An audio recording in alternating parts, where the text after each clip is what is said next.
Russel Bentley. Thank you very much for talking to RunUltra. No problem at all. And congratulations on your second place at the Dragon's Back.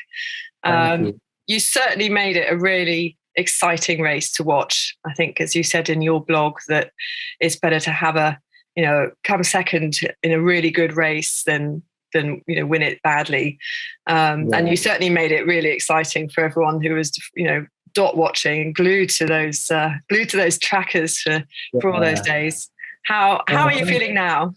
Thanks, Kate. Yeah, I'm sorry to everyone who had to endure the little blue dot moving around the screen for a week. Apparently that was quite stressful, and every now and then it would glitch and stop moving, and so everybody thought I was in a ditch somewhere. It's probably true. It's probably what was happening.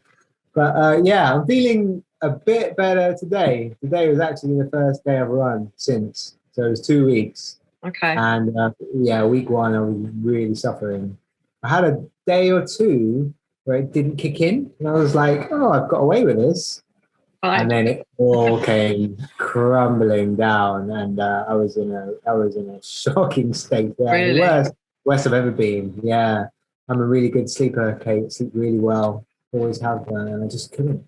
I was just getting up at like 3 a.m, couldn't eat, just couldn't get comfortable. So that was quite new to me, and I was gonna take a week off totally and then easy running week 2, and I was like, no, I'm not ready. I have to listen to my body. Yeah, so now it's been 2 weeks. I had an easy run this morning, and it was easy, and I was still like a bit lightheaded, but I'm feeling a lot better now. Yeah, thanks. Oh, good. Well, do you think, is that the physiological effects of a multi-day, your first multi-day, that you put so much effort in? Yeah, so I think both physical in terms of, I hadn't done anything like that before. I would say I'm quite high mileage runner, and I've run up to 140 miles a week in training. But this was 230 miles in 6 days over mountains. So it was by far the biggest kind of workload I'd ever done, like double. And on top of that, psychologically, you're just not prepared. You can't be for something like that. Having to race every day, 6 days, no easy days. Yeah, I think mentally it was just as much of an effort. And that's why I've been troubling myself to sleep, because just so much going on in my head, trying to download so much information, process so much, like what happened out there. So going through all of that, it's just like the body just trying to figure out what you've just done to it. That's tough. It's tough, isn't it? I mean, looking at your diary is fascinating as well. Your surpassed running career. Did you always fell run in the background whilst being a track runner, or how did you do that transition? Yeah, so I didn't. No, from London, so not a lot of mountains going on. It was like Boxhill or something, but not the same. But I had spent a lot of time training in Kenya, and under the wing of a very good coach, Brother Colin O'Connell. And one of their philosophies is they do at least 90% of their training off-road. So I would do that out in Kenya, and also when I came back to London, I'd go out of my way to do the majority of my running off-road. And I've always believed that is the right thing to do in terms of strengthening up your legs. Also, psychologically, it just seems to feel nicer out in the woods or the trees, and just better for the joints in the long run. And I found when I moved to Snowdonia about 8 years ago, that had put me in quite a good position. I wasn't like a traditional road runner, even though most of my races were on the roads or the track.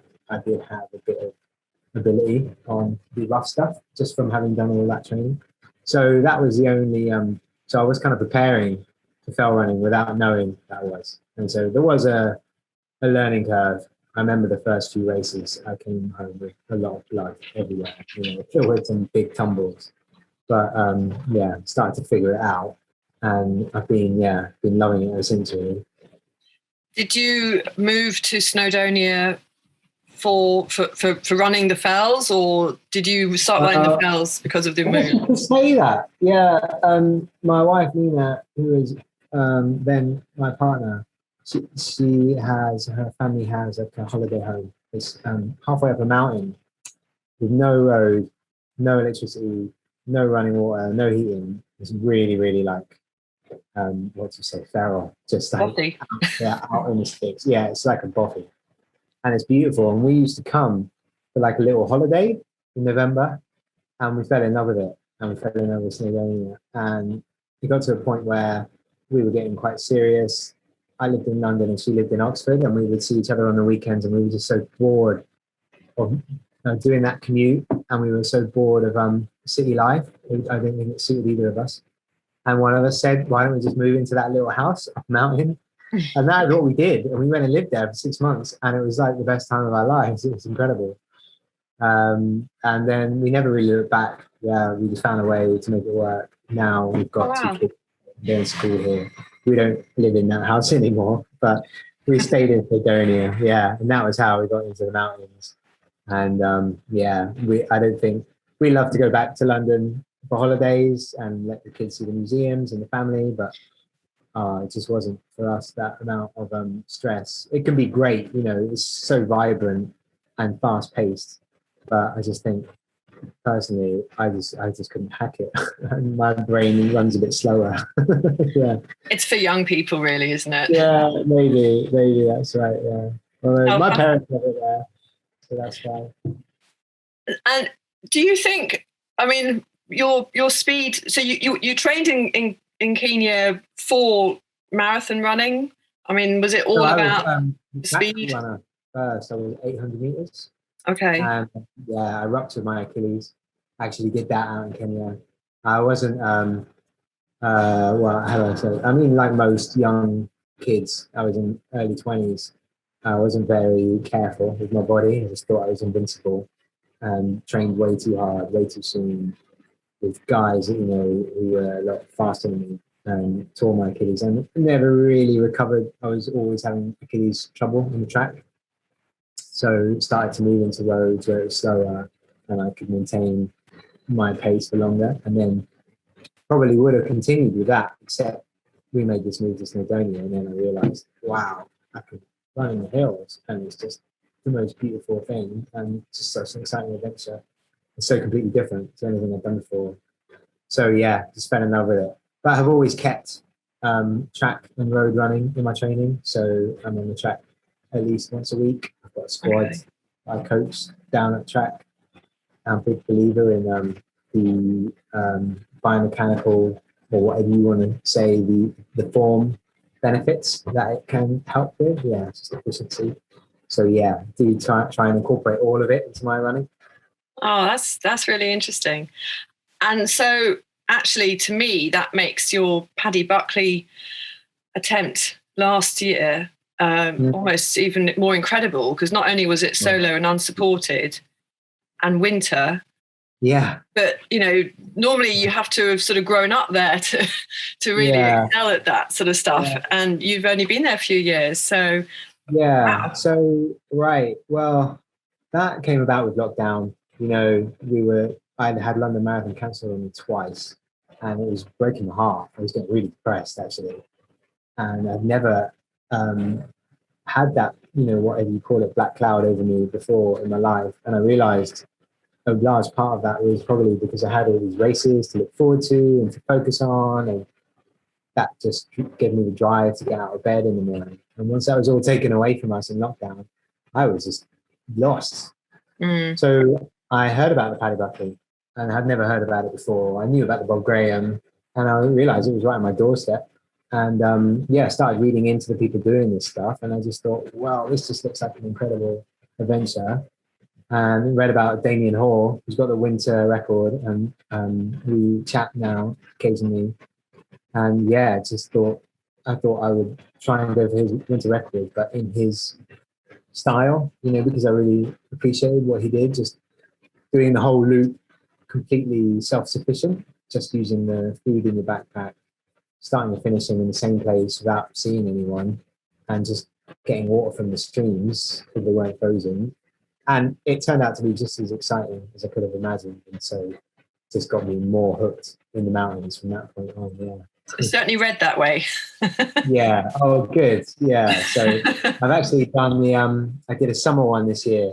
I don't know if you know about that one. And I got the solo record, 17 hours 40. Oh, okay. I was going for the overall record, which Kim Collison has, 16 hours 20.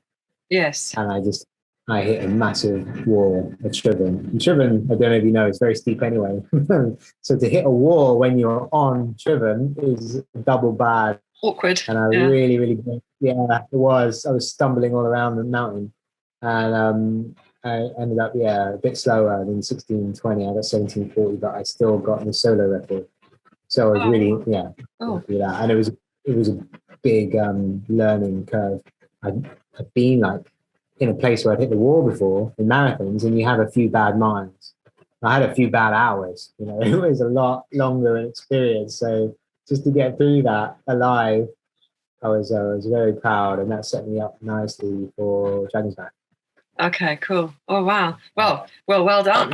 It sounds a little bit from reading your blogs that you struggle to take on nutrition. Did you find that sort of during the Dragon's Back, was it easier to have this sort of multi-day event where everything was then sort of laid out for you a bit more?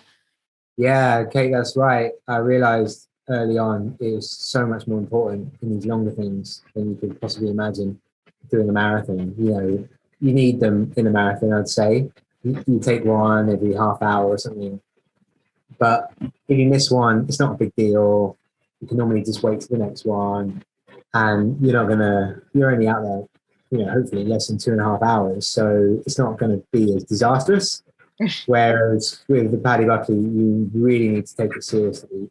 Almost from hour one, you need to start working on it. And you really just don't feel like it. And I thought I'd never get the hang of it. I have started to be able to do it better. I'm feeling my gut is learning. You just don't imagine you can train your gut. It likes what it likes, and that's it. But I have really managed to train it, and it is getting a lot better. So gels and sweet stuff. I've got like 2 levels where if I'm out on a recce, I can eat almost anything: oat bars, sandwiches, crisps, fine. But when you're in a race environment, that level of intensity just goes up. Your heart rate goes up, breathing rate goes, sweating more. It has to be like way more simple. So it's normally gels or energy blocks and just like sweet and really, really simple carbs that I can get in. So that was what I was living off in Dragon's Back. I packed all these oat bars. I packed like 20, and it was just a waste of time. I didn't touch one. I just never felt like one the whole time. Yeah, it was basically just gels and sugars. Yeah, because that's a long day to go without solids, isn't it? Gross. Really? It's so gross. Yeah, and I lost a lot of weight. I lost about half a stone, and I was eating all I could, and I was eating big dinners and big breakfasts, and then you're out on the hills with your gels, and I was just doing the best I could with it. But yeah, you can feel when you're low on energy. I get it in my fingertips. Start to feel a bit tingly, and I know very quickly I'm going to be in severe trouble. Yeah, and when you do hit the wall, you take a gel. It doesn't improve the situation immediately. It takes a while for you to come back around. So you really have to try and avoid that. And I did a good job of avoiding it. I didn't hit the wall. The only thing is, neither did Simon, the guy who beat me. He managed his nutrition really well too. So both of us, we never really slipped up on anything like that. Neither of us had any major navigation errors. Neither of us hit the wall, and neither of us really got any injuries. So it was a war of attrition from like day one onwards. Yeah, I was really hoping he would slip up at some point. Yeah. So tips going forward. What do you think? What would you do differently next time? Well, I mean, if there's a next time, for your next multi-day. Yeah, to say that the best stars are the ones with the amnesia. You forget about the pain. And right now, I'm still remembering that pain. So you still at the never again bit stage. So yeah, it was 2 weeks ago. Give me 2 months and I'll probably have forgotten and I'll be contradicting everything I say right now. Oh. I mean, for the kind of prep that Simon did, and he prepped hard and it made a big difference. And I think really it's safe to say that made the difference.